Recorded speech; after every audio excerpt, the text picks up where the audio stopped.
তোমরা সবাই আবারও জানাইরা অনেক অনেক অনেক ওয়েলকাম আমার চ্যানেলে। আই দেখো আমার পাপ্পা। তো আমরা আজকে দুজনে মিলে ব্লগ বানাবো। আর আজকে আমরা আজকে বৈষ্ণব সভা। তো বৈষ্ণব সভার সব কিছু ভালো ভালো মোমেন্টস সব তোমরা দেখাইমো। তাহলে চলো এখান থেকেই শুরু করি ভিডিওটা। আমরার বাড়ির বৈষ্ণব সভার দিদারা রান্না করতে আছে। কই যাও জেঠুমনি, কই যাও? আও তাড়াতাড়ি যাও, আবার আয়ো। নৃত্য করতে আছে, করো করো, ডান্স করো, ডান্স ডান্স ডান্স করো, ডান্স ডান্স পাগলু, ডান্স ডান্স ডান্স ডান্স পাগলু, ডান্স ডান্স। এ পাগলু ওয়াকু ওয়াকু।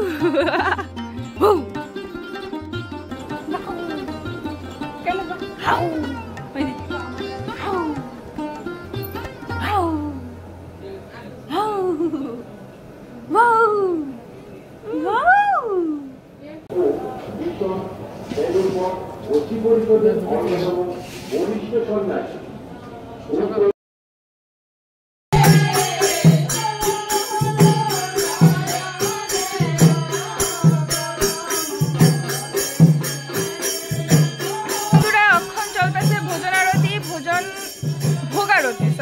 ভোগারতি আর ভোগ লাগানো হয়েছে। আর ভোগের শেষ করার পরের দিকে সবাই প্রসাদ দেওয়া হইব। আর তাহলে চলো ভিডিওটা কন্টিনিউ করতে থাকি। আর আমার দায়িত্ব মানে আমি নিজে লইছি, আমার বাড়ির যেহেতু কাজ আমারই তো করতে লাগবো না। তো আমার এখন এই বাসনগুলো আমি কমপ্লিট করছি ধুইয়া, এইগুলা আর এইগুলা এখন ধুইতে লাগবো। এই যে ধুইতে লাগবে না, চলো।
পাখি ঢেউ দিয়া